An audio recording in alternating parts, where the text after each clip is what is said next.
Bonsoir à tous, bienvenue dans votre Focus eSport, une grosse semaine avec de nombreuses informations à traiter, notamment sur League of Legends et Fortnite.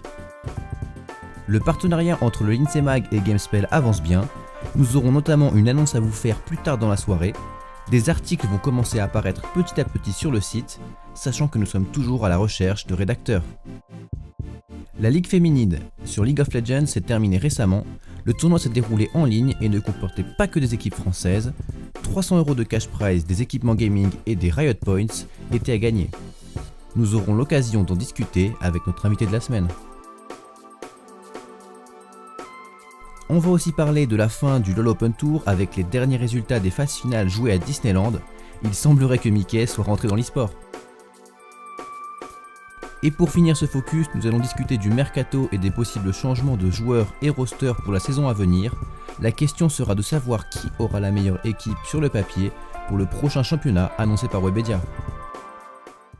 Bonsoir. Bonsoir. Alors, on va te présenter pour les personnes qui ne connaissent pas forcément ton profil. Donc, tu es actuellement l'organisatrice de la Ligue féminine, c'est bien cela? Oui, c'est ça. C'est une compétition sportive avec uniquement des filles sur League of Legends. Voilà, et donc c'est la deuxième saison, c'est C'est ça? ça, ça a commencé le 17 novembre dernier. Donc le week-end d'avant, on a eu ce week-end aussi où il y a eu les 2 derniers brackets qui sont sortis et la finale qui sera sûrement très bientôt.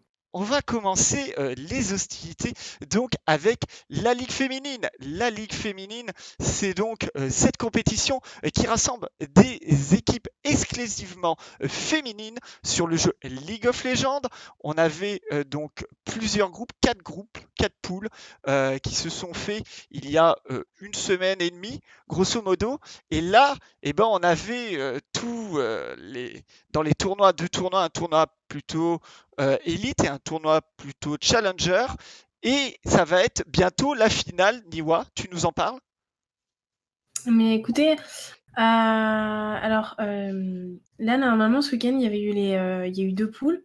Enfin, il y a eu 2 poules. Il y a eu la sortie de phase de poule et il y a eu 2 brackets. Il y a eu le bracket pro et le bracket amateur, comme tu l'as bien expliqué. Et ce qui s'est passé, c'est que voilà, il y a eu une fille qui n'a pas pu être présente au moment de la finale pour un problème personnel et a dû partir d'urgence, qui a fait que la finale a dû être déplacée à une autre date qu'on est encore en train de fixer actuellement. Donc, je peux pas vous dire exactement quand. C'est ce que ça sera cette semaine ou la semaine d'après, mais en tout cas, ça sera le plus vite possible. C'est possible que ça soit jeudi aussi, de ce que j'ai eu avec les filles. Et pourquoi pas avoir une finale avec un cast international et pas, avec un cast en anglais. Donc ça serait pour très très bientôt normalement cette finale. D'accord, donc n'hésitez pas à suivre Niwa-san sur les réseaux sociaux Niwa Niw2ASAN et la Ligue féminine, comme ça s'écrit la Ligue féminine en un seul mot, attaché pour être au courant de quand cette finale va avoir lieu. Alors il faut qu'on en parle de cette Ligue féminine parce que d'année en année, de saison en saison, ça n'arrête pas d'augmenter, le niveau est de plus en plus fort. Et là, on a le droit à des équipes européennes, Niwa. Mhm. Tu peux nous en parler un peu de ces équipes? Voilà comment toi, en tant qu'organisatrice, tu as fait pour que ces équipes-là participent au tournoi et voilà, par rapport à cette expérience que tu proposes avec la Ligue féminine. Alors tout simplement la première année, ça a été vraiment une version, ça a été vraiment cette année, ça a été la première année. La première édition a été, du coup, comme on dit, la première crêpe, un peu. Et donc on a un peu essayé de voir. Non mais c'est vrai, on a essayé de voir un peu les limites, jusqu'où on pouvait aller. On a été agréablement surpris aussi. On a eu des ambassadeurs comme Narcus, Gob Eterna, Bully, qui nous a représentés. On a en plus cette fois-ci Shetty, qui nous aide un peu à représenter la ligue. Et cette année, en fait, toute la communication qu'on a pu faire de la première saison a aidé à ce que la deuxième saison se passe plus facilement. Et on a voulu cette fois-ci s'ouvrir à des équipes internationales. Pourquoi? Les objectifs sont pas forcément les mêmes. On a voulu s'étendre sur d'autres horizons pour un peu voir quel était le niveau des autres joueuses. Et surtout, comment j'ai eu l'idée? Tout simplement, c'est qu'il y a très très peu de tournois. Et je me suis dit que si seulement la France avait un tournoi, ça aurait été un peu décalé. Et que je pense qu'il y a des talents en dehors de nos frontières. Et que vraiment, fallait donner aussi une chance à ces équipes qui n'ont pas d'encadrement et qui pourtant ont un très bon niveau de jeu. Et je pense que voilà, les frontières ne devraient pas être une limite pour les joueuses. Parce que voilà, bon, en France, bon, bah, beaucoup d'équipes ont pu retrouver des filles qui avaient leur niveau et qui ont pu jouer, elles ont pu jouer ensemble. Malheureusement, peut-être des filles qui sont AUNE n'ont pas forcément ces filles à proximité et doivent aller plutôt chercher dans les pays frontaliers. Et je me dis, bon voilà, on est en ligne, rien ne nous arrête, donc pourquoi pas faire confronter les teams entre elles d'Europe et françaises. Et surtout, comment ces équipes ont rejoint, c'est tout simplement que, alors avant, il y avait un tournoi ESL qui Oui. était très peu formel. Enfin, vraiment, c'était un tournoi qui était en ligne, vraiment sur leur page Facebook, etc. Bah, les prix, c'était des Riot Points. Enfin, c'était un tournoi très classique, mais il n'y avait pas vraiment de hype, d'organisation, d'accompagnement sur les équipes. Et vraiment, la Ligue féminine, c'est son objectif principal, c'est de les accompagner sur leur professionnalisation un peu. Et c'est pour ça que, pour moi, il a été nécessaire que les filles apprennent déjà un peu à s'apprendre à l'international le plus tôt possible. Et voilà, donc des équipes comme les filles de Besiktas ou de Movistar Riders qui nous ont rejoints sont des équipes avec un très bon niveau de jeu et avec une très bonne structuration. Et c'est d'ailleurs, par exemple, Movistar Riders qui nous a fait un cast particulier qui était superbement bien réussi. Et les Besiktas qui ont une fanbase juste énorme, donc ça a apporté énormément de bien à la ligue d'avoir autant de communautés qui nous suivent, sans compter la communauté des joueuses qui était déjà là l'année dernière et toutes celles qui nous ont rejoints aussi aujourd'hui, cette année, et ça a été juste énorme. Bon. Alors, comme tu l'as dit, hein, je vais me tourner vers toi, Méziane, des grosses équipes européennes, un cast dantesque, franchement, de la part du stream espagnol de Movistar. J'ai regardé, ils étaient aux petits oignons vraiment pour présenter cette compétition. Et on voit que ça se professionnalise. Il n'y a pas que du côté que chez les hommes, il y a toute la structuration de l'e-sport que l'on voit avec des hosts, des managers, des joueuses, voilà, tout l'ensemble de l'écosystème est là. Méziane, cette édition pour toi, quel est ton ressenti actuel? Et est-ce que tu as une question à Niwa par rapport à cette mixité qu'on peut avoir dans l'e-sport? Alors, moi, déjà, ce que j'ai beaucoup aimé, c'est déjà le format de la compétition qui ressemblait beaucoup à un format de LAN, en fait, finalement, même si c'était un tournoi en ligne. Donc, ça, déjà, c'était un truc qui était assez appréciable. Ensuite, effectivement, voir des grosses structures de football qui s'investissent dans l'e-sport, mais aussi dans l'e-sport féminin, ça fait encore plus plaisir de voir des choses comme ça. Et moi, j'avais une petite question pour toi, Sonia. Je voulais savoir si tu voyais si tu avais des similitudes ou des différences entre les équipes masculines et les équipes féminines. Alors, si c'est en termes alors mentalement, dans le gameplay. Alors, effectivement, je vais essayer d'être un peu plus précis. On va dire, ouais, déjà sur le mental et aussi un petit peu sur le. Ok, donc dans le mental, c'est sûr que la réflexion des filles et des garçons dans l'e-sport est pas du tout la même. C'est-à-dire que au sein d'une équipe, il va pas y avoir la même prise de décision, va pas y avoir les mêmes, le suivi va pas être le même entre elles. C'est-à-dire que par exemple, je sais pas, alors de ce que j'ai pu comprendre dans les teams, on a une team de CS:GO, etc. Les filles sont beaucoup plus minutieuses et prennent beaucoup plus leur temps lors de leurs entraînements pour identifier leurs problèmes. Les joueurs sont bien plus peut-être dans l'action et dans l'expérimentation. Je trouve aussi que du côté des filles, elles sont peut-être faut beaucoup plus prendre. La critique est beaucoup plus difficile à prendre que que chez les garçons. Pourquoi? Parce que je pense que les filles ont cette nature-là et du coup entre elles, elles ont peut-être un peu plus peur de se mouiller, de dire que telle chose dérange, etc. Du coup, des fois, ça se cache un peu la vérité sur certains points. Néanmoins, il y a quand même du positif il y a du positif à l'entraînement féminin. C'est comme je l'ai dit, c'est quelque chose de beaucoup plus réfléchi. Ça a été plus l'entraînement d'un analyste, l'entraînement, le coaching d'un analyste et les conseils d'un analyste plutôt qu'un coach vraiment peut-être mécanique, etc. Au niveau, je veux dire, peut-être du gameplay, au niveau au niveau du gameplay, oui, c'est ça aussi, de toute façon. Les deux se rejoignent en fait. D'accord. Au niveau du gameplay et du mental. Sinon, les deux sont assez similaires. Travail d'équipe, détermination, travail.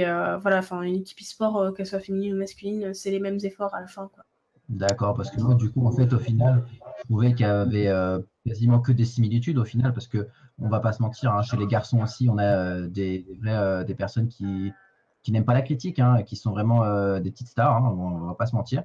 Mais au final, ces similitudes, j'ai l'impression que les filles en ce moment, elles ont faim de cette compétition parce qu'il y en a peut-être un peu moins. Et moi, c'est ça que j'aime bien, c'est de voir autant de filles du coup bouger et voilà, avoir faim du truc et aller sur les compétitions, quoi. Mm. Bah, mm, on va dire que l'exclusivité de la Ligue féminine fait qu'elles vont rendre le tournoi bien plus important qu'il ne l'est. C'est-à-dire que voilà, des tournois, il y en a plein.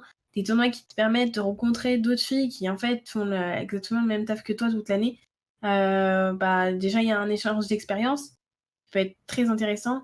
Et en même temps, on se mesure à d'autres filles qui en fait peut-être ont le même parcours que soi en fait. C'est-à-dire qu'ils vont peut-être rencontrer les mêmes difficultés, qui ont rencontré les mêmes problèmes sur toute leur carrière. C'est-à-dire que voilà, c'est vrai que des fois, être une fille, on va dire de manière générale, des fois il y en a qui disent que voilà, c'est un avantage. Mais dans l'e-sport, c'est vraiment difficile de s'en sortir.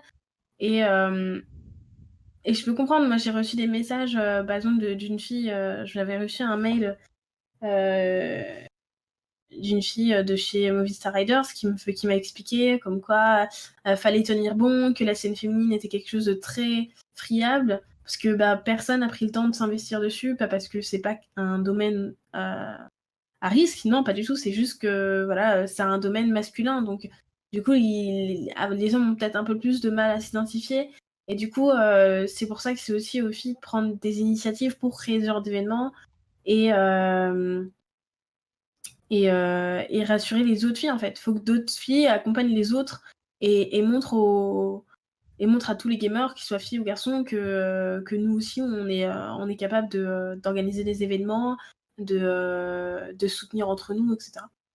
Alors, D'accord. Excuse-moi, vas-y, Nano. non, bah, c'est par rapport à ce que tu disais, moi je suis tout à fait d'accord. En plus, il y a quand même de grosses compétitions qui essayent de percer de plus en plus. On pense voilà, à la Girl Gamer qui est partie au Portugal où pendant 3 jours, c'est que des équipes où les zombies unicorns avaient joué pour League of Legends. Mais quand on sort de ces événements, on a l'impression qu'il n'y a pas beaucoup de visibilité.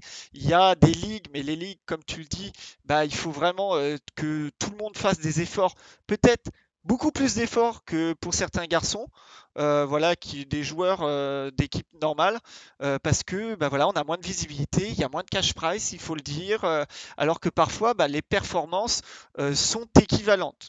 Voilà, pour certains niveaux de jeu. Moi, je vois qu'il y a certaines joueuses de toute l'Europe, hein. On a vu des joueuses qui viennent aussi bien de France, d'Espagne, dans les pays nordiques, la Suède, la Norvège. On a aussi dans les pays d'Afrique, le Maroc. Voilà, pas mal de joueuses un peu partout, la Turquie. Et au final, c'est compliqué moi je trouve actuellement pour ces joueuses de trouver une équipe comme l'a pu faire aux États-Unis Remilia, mais je me rappelle plus de son nom, mais il y avait 2 ou 3 joueuses qui étaient dans le parcours de Fnatic en sub. Voilà. pour que ces filles aussi arrivent au plus haut niveau et de dire bah oui, une fille peut être voilà par rapport à ses compétences aussi bon, voire mieux que voilà qu'un homme et de faire en sorte bah, que cette mixité se rebalance parce que bah, actuellement on a deux compétitions qui sont un peu fermé, des circuits fermés. Toi, ton objectif à très long terme, c'est quoi? C'est d'avoir une ligue qui reste dans ce format exclusivement féminin, top compétitif, ou alors de faire en sorte que bah, des filles se fassent repérer par des grosses structures, puis puissent voilà, faire en sorte une ligue mixte. Alors, il faut déjà partir du principe que League of Legends est déjà un jeu mixte. C'est-à-dire qu'une fille peut s'inscrire dans une équipe, se proposer ou participer à des tournois organisés par Riot sans aucun problème. Le problème qu'essaie de résoudre la Ligue féminine, c'est le trop manque de joueuses malgré leur participation comment dire, le trop peu nombre de joueuses dans l'e-sport malgré leur nombre en tant que joueuses amatrices. Voilà. Donc en fait, montrer qu'il y a du nombre donne envie à d'autres filles qu'il y a aussi du nombre. C'est-à-dire que montrer des figures ponctuelles montre un peu l'exception en fait de ces filles, alors que je pense que faire une ligue féminine montre que les filles ne sont pas des exceptions et qu'au contraire elles sont tout aussi légites que les garçons et qu'elles sont certes moins nombreuses, mais en proportion devraient être, en tout cas, autant dans les sports qu'elles le sont en tant qu'amatrices. Et voilà. Désolée. D'accord. D'accord. Bah, du coup, moi, je voulais revenir sur ce truc-là que tous les tournois sont en fait mixtes.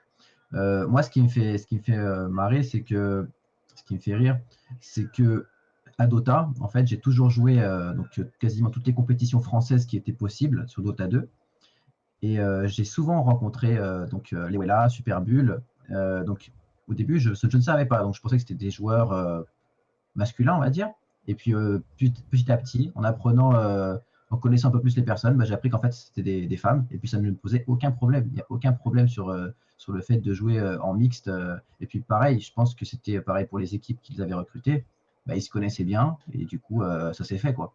Moi, c'est ça que j'aime bien. C'est ça que je voudrais voir dans le futur, en tout cas. Mhm. Bah Du coup, écoute, oui, excuse-moi, pardon. vas-y. Excuse-moi, vas-y. Moi, j'avais juste envie de rebondir sur ce que Masbank avait dit tout à l'heure, parce qu'en fait, j'ai pas vraiment répondu à la question quand tu me l'avais posée. Mais en gros, la Ligue féminine, ce que j'aimerais créer à long terme, c'est prouver aux éditeurs de jeux qu'il y a une nécessité de la communauté, en fait, que d'avoir ce genre de compétition. Et que c'est pas du surfait, c'est pas quelque chose qui... Ces tournois sont nés de l'offre et sont pas créés... de la demande, pardon. Ils sont pas créés de nulle part, c'est pas... voilà. C'est juste, les filles ont besoin de se retrouver dans des tournois. Il se trouve qu'elles donnent 1000 fois plus d'importance à ces tournois-là plutôt qu'ailleurs. Et moi, j'aimerais vraiment pouvoir, avec la Ligue féminine, être vraiment le régulateur de toutes ces équipes et les accompagner dans leur professionnalisation sur le long terme. Voilà. D'accord, bah en tout cas, c'est tout ce qu'on te souhaite. Moi, j'ai envie que ça continue d'avancer encore dans le bon. Deuxième sujet, on va passer au deuxième. Du coup, on va parler du Open Tour, de la finale qui s'est déroulée à Disneyland. Vitality qui a battu 3-1 Gamers Origin. Nasbrock, c'était quoi ton sentiment quand tu as vu Vitality au final battre Bah alors déjà par rapport à la compétition pour les personnes qui ne le savaient pas, donc bah, par rapport à la qualification de ce LoL Open Tour, donc c'était un système de points et une fois que donc il y avait le classement de la saison régulière qui était établi, et ben ce classement vous donnait un seeding, une position, c'est-à-dire si vous étiez en position 8, il fallait remonter le seeding, donc vous battre face au numéro 7, puis après face au numéro 6, etc. etc. Vitality était en 4e position, donc avait quand même 3 matchs à remonter, ça a été compliqué, hein, ils ont battu les équipes de Solari, puis après 2 Gensai par 3-0, puis ils ont fait aussi team c'est LDLC, voilà pour la 3e. Et puis bah il y a eu bien sûr ce Gamers Origin, cette finale qui a été faite à Disneyland, voilà, victoire 3-1 du clan des abeilles. Ils ont été impériales sur la saison régulière de LoL, voilà, où ils atteignent une très très bonne place dans le championnat du monde. La Team Vitality Academy est champion de France français. Moi, j'aurais misé sur Géo par rapport à leur expérience, par rapport au fait qu'ils soient plus solides dans un format qui est comme ça similaire. Eh ben, c'était une très belle victoire, une très belle surprise, et ça augure beaucoup de choses pour Team Vitality qui vient de lever 20 millions de fonds pour l'ensemble de ses équipes. Donc je pense que le clan de l'abeille est tout à fait à le sourire aux lèvres, voilà, par rapport à cette compétition.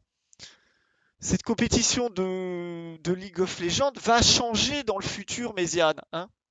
Tout à fait. Alors, on va passer, il me semble, à un championnat. Je ne me rappelle plus exactement du nom, mais en tout cas, c'est le championnat qui est organisé par La grosse Webedia. ligue, c'est pas ça? Quelque Non, chose comme ça. c'est un jeu. vérifier Si juste vous, après. dans le chat, vous l'avez, le nom officiel, voilà. La Ligue française. C'est la Ligue Oui, française, voilà. La grosse La ligue, Ligue c'est française pour de League of c'est Legends. pour autre chose. Je crois que c'est pour les amateurs, enfin les étudiants, quelque chose comme ça. La grosse ligue, c'est pour les étudiants, oui, et LFL, c'est Voilà. pour les 8 de top 8 pro, on va dire. Vas-y, Méziane, à toi. Après ces précisions. Voilà. Mhm. Et du coup, je voulais savoir, Sonia, si toi, tu as suivi cette finale du Open Tour. Ou pas. Non, c'était le jour où il y avait c'était un jour de tournoi de la Ligue féminine. Malheureusement, j'étais pas. D'accord, mais du coup, est-ce que tu es plutôt une fan de Disneyland ou pas? Oui. Parce que moi aussi, beaucoup. Et moi, j'avais vu les images quand j'ai vu aussi les petits tweets de Gardoum qui disaient on va faire rentrer Mickey dans l'e-sport. Moi, ça me faisait plaisir parce que, entre guillemets, je ne m'y attendais pas à ce truc-là que Mickey soit dans l'e-sport, qu'il y ait des compétitions de jeux vidéo à Disneyland. C'était pas un truc que je pouvais imaginer. C'était un petit peu anachronique pour moi. Puis au final, c'est passé très bien, quoi. Mm. Nazrock, je sais pas si. Excuse-moi, vas-y. Ah moi j'adore Disneyland. Il y a juste deux choses que je supporte pas, c'est les poupées hein, qui chantent.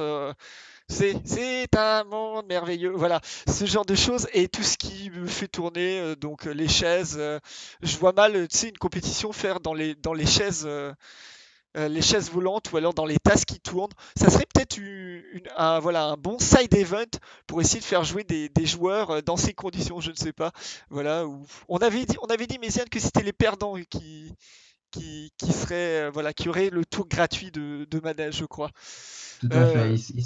Les perdants seraient bloqués dans les marionnettes effectivement ce que tu disais Pendant tout à l'heure. 24 heures, c'est ce qu'on avait dit.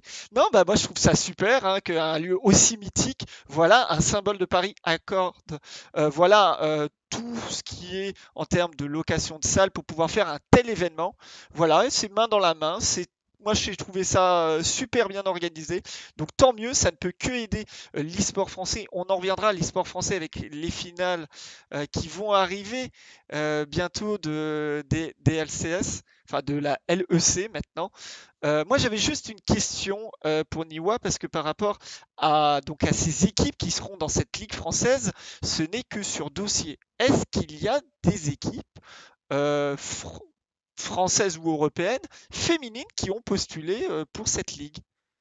Enfin, Euh, française. Je dis une non, Ligue bêtise. française. Française. Ok. Mais pas la LEC du coup.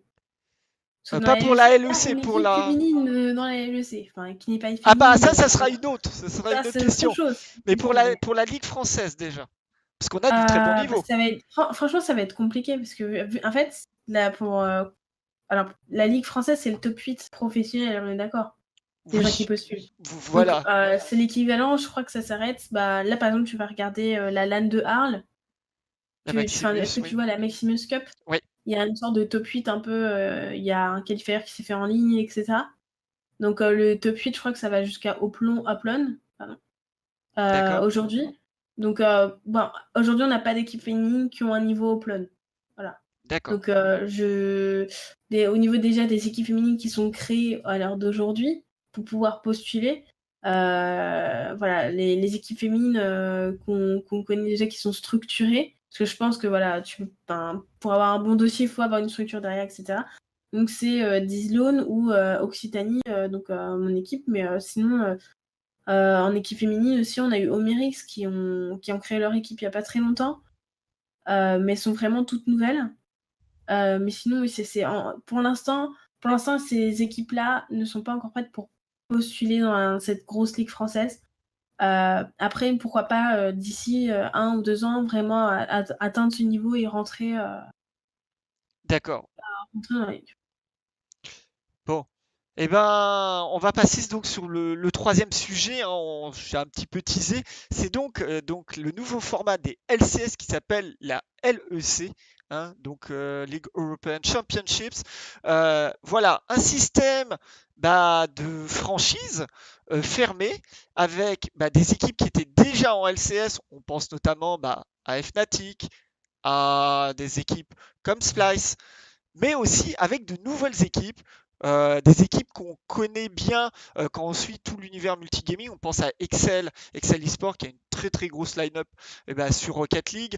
On va avoir aussi le retour d'autres équipes comme SK Gaming qu'on attendait, voilà, et qui ont fait un tweet assez surprenant comme quoi ils allaient botter les fesses, pour être poli, de Fnatic cette année. On suivra ça. Ce mercato a été très agité. On a suivi pas mal avec Misfit qui a réussi à recruter Soaz plus Gorilla, donc un très très bon support coréen. Qu'est-ce que tu en penses, toi, de ce mercato qui va à 200 à l'heure et qui est très agressif au niveau des Européens pour essayer de récupérer les meilleurs talents du monde? Je pense que il était temps pour la ligue, enfin les ligues nationales. Alors là, je sais pas trop ce qu'il en est pour les NA, mais pour la ligue européenne, il était temps qu'il y ait un changement. C'est-à-dire on rentrait dans une, on était passé de quelque chose de régulier à quelque chose de presque redondant, et les surprises étaient, enfin, il y avait trop peu de surprises en fait, on va dire. Là, pour le coup, avec les Worlds où on a une finale avec des Européens, voilà, ce qui a surpris énormément de personnes.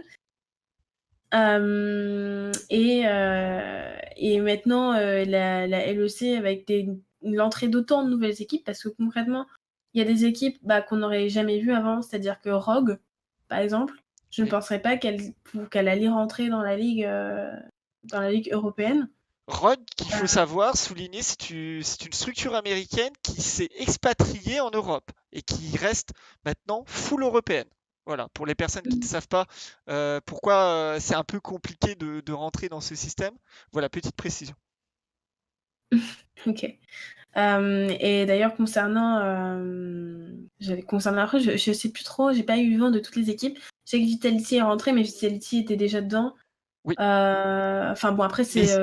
On va demander à Méziane. Misfits était déjà au LCS. Oui. Méziane, tu nous fais un petit récapitulatif des équipes Alors, on a Fnatic, on a Schalke 04, équipe allemande, on a G2 Esports, on a Misfits Gaming, voilà, Vitality, Splice, Excel Esports, Rogue, SK Gaming et Origin. Voilà, et donc le retour des équipes, voilà, d'Origin. Origin d'ailleurs, ils étaient pas, ils n'avaient pas disparu par hasard. Alors si, c'était les équipes de XPK qui avaient un peu disparu. On se rappelle de Sven Mitti, voilà, mais malheureusement dans l'e-sport, c'est comme ça. Il y a des équipes qui disparaissent et réapparaissent. Alors en fait, l'explication de pourquoi elle réapparaît, parce que c'est je sais pas comment on le dit exactement, mais donc Refresh Entertainment, donc c'est l'entreprise qui est derrière Astralis, qui a racheté du coup l'équipe. D'accord, ok. Donc c'est du lourd, Méziane. Tout à fait. On verra ce que ça donne. Hein. On verra ce que ça donne. Moi forcément, j'ai pas toute cette expérience de League of Legends. Moi, je suis complètement sur Dota, mais je commence à suivre un petit peu. Notamment, j'ai vu que le niveau européen, il commençait à s'élever, et je pense que c'est peut-être pour ça que Rogue revient en Europe. On a un petit problème de retour de son, Méziane, tu vas. Ouais, c'est pas bon. Comment régler. C'est pas grave, vas-y. Voilà, donc du coup, c'est peut-être pour ça que Rogue revient sur l'Europe, quoi. D'accord, d'accord. Et ben, moi, je vais juste dire deux, trois noms, voilà, de la scène League of Legends pour clôturer donc cette partie. Qu'est-ce que vous en pensez? Je pense à toi, Niwa, que tu vas avoir peut-être un avis très tranché sur le fait que Perks, mid laner, voilà, de G2 passe en ADC. Est-ce que, enfin, moi, j'ai trouvé ça totalement fou. XPK Alors, est bien passé, est bien passé à des carrières aussi à une époque. voilà, puis après, on sait qu'il y a Et aussi. c'était mauvais ou c'était pas mauvais? C'est passé Origin. Origin avait réussi Oui, quand même son pari. avait réussi Avec un midlaner autofil. Par contre, Donc c'est dire. avec SK, on se rappelle de Jay-Z, qui était passé lui aussi de mid lane en AD, ça avait pas. Est-ce que c'est le fait que maintenant, on a vu pas mal de champions AP en bot lane? Est-ce que c'est pour ça aussi qu'on a fait ce choix stratégique? Peut-être qu'ils ont eu un retour sur un début de saison qui va être très très très mouvementé sur la botlane et Oh, peut-être on attend ça. sortir des pocket picks un peu. C'est peut-être ça aussi. Enfin, je pense que là avec la LEC, qu'est-ce qui va changer par rapport à l'année d'avant? C'est que ça va être vraiment des tournois un peu à l'américaine, c'est-à-dire vraiment focus sur la hype, sur les joueurs, sur leurs équipes, etc. Plus que vraiment sur la. Comment je pourrais expliquer ça? Le Que sur gameplay? la hype. Pardon? Sur un gameplay Ouais, voilà, des c'est ça. C'est-à-dire que par compétitions? exemple, là, on a une finale avec une team Fnatic totalement hypée d'être en finale. Et la team coréenne. Alors, Non, je vais pas me tromper son nom, etc. c'était chinois. C'était IG. C'était chinois? Ouais. C'était quoi exactement? Je vais pas me tromper. C'était IG, Invictus Gaming. Invictus, Tu me ouais. tapes sur les C'est des doigts, Invictus, Méziane, si je dis une bêtise. tu compares juste leurs réseaux sociaux, c'est pas du tout la même chose. Bah, tu me diras, bah, la Chine peut pas se permettre d'avoir les mêmes réseaux sociaux que les Américains, etc. Mais du coup, au niveau des équipes, ils ont voulu vraiment garder les équipes avec une hype dessus. Et voilà, avec vraiment une fan base. Enfin, moi, après, c'est mon avis. Et ça va vraiment être plus un tournoi peut-être, je veux dire, plus commercial, plus pour le spectateur que vraiment focus sur le gameplay, etc. C'est un peu comme Cloud9 qui garde Sneaky depuis aussi longtemps alors qu'il commence à vieillir. Enfin, après, ça, c'est mon Après, avis. il est super jeune. Oui, c'est toujours un bon joueur. Je veux dire, il y a des joueurs qui. Vous voyez ce que je veux dire? Mais qui sont quand même. Enfin, qui sont considérés comme la base d'une équipe pratiquement et qui vont difficilement sortir. Il y a des joueurs, ils sont rentrés dans les LCS, même s'ils ont une perte de niveau, bah, ils vont peut-être difficilement sortir de tout ça. Vous voyez? Genre là, Soz, il est arrivé en finale, mais on a connu des moments pour lui qui n'étaient pas aussi glorieux en fait. Ouais, Ouais, voilà. Donc, et pourtant, il est resté parce que bah, on sait qu'il a eu du potentiel à un moment et qu'il peut revenir. Et on a attendu, on a prié pendant cette finale